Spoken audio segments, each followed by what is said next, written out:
In the book of Genesis, it's described the story of creation. God created the world and everything in it in 6 days. With each day of creation, the world was getting more and more beautiful. Finally, on the 6th day, when God created man in his image, God saw that his creation was very good.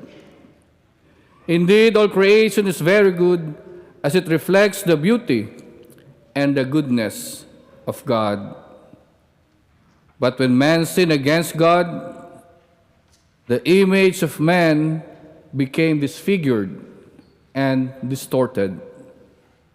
And man's relationship with God and the rest of creation also became disfigured and distorted. Though disfigured and distorted, mankind and creation still retained the beauty and the goodness of God. When we look at nature, it shows us what life is about and also who we are. For example, life is like a river that is long and winding, and so is life. Life is also not straight and clear journey.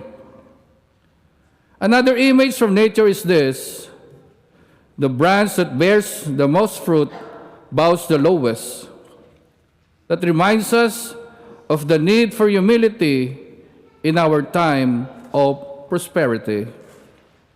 So nature and creation are reminders of who God is and who we are. In the emphasis of the care for creation and the environment, it is also a reminder to care for each other. It is a reminder of who we are and in whose image we are created. In the Gospel, Jesus, who is the true image of God, teaches how to recover the beauty and the goodness of our humanity. He teaches us the way of love, but it is the way of a hard and tough love. Jesus teaches us to love our enemies, to do good to those who hate us, to bless those who curse us, and to pray for those who treat us badly. That is hard and a tough love. It goes against our disfigured and distorted tendencies. But that way of love brings about healing and restores us to the beautiful image of God. And the nature also keeps showing us to go that way of love if we want to be healed, if we want to be restored. In the Chinese zodiac sign, this year is the year of the snake. So let us see what the snake can show us. Imagine being bitten by a snake.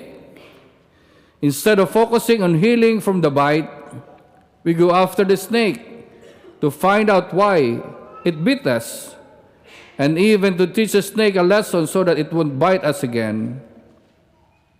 That may sound rather silly, but it is also how we react to those whom we don't like or those who don't like us. It is the way of confrontation and retaliation, but that is not the way of love, because there is no restoration, there is no reconciliation. In the first reading, we hear of that moment when David had the opportunity to retaliate and to eliminate King Saul, who was persecuting him. But David held back and made this memorable statement: I will not raise my hand against the Lord's anointed. To raise the hand in this sense is to harm someone. Although David could retaliate and eliminate King Saul, he submitted to the authority of God and respected those whom God has anointed and appointed. My dear brothers and sisters, we may not resort to raising our hands in violence and to harm those who dislike us or persecute us, but we will raise our voice in confrontation and retaliation, not only raising our voices but spreading rumors and bad words for those who dislike us. But it will be futile, fruitless, and frustrating. Instead of raising our voice, let us raise our minds, let us raise our hearts to God and speak words of love. Nature tells us that it is the rain that grows the flower, not the thunder or the lightning. May the flowers of God's love bloom in our lives and bring us healing and restoration to God's image of love. May God bless us all. Amen.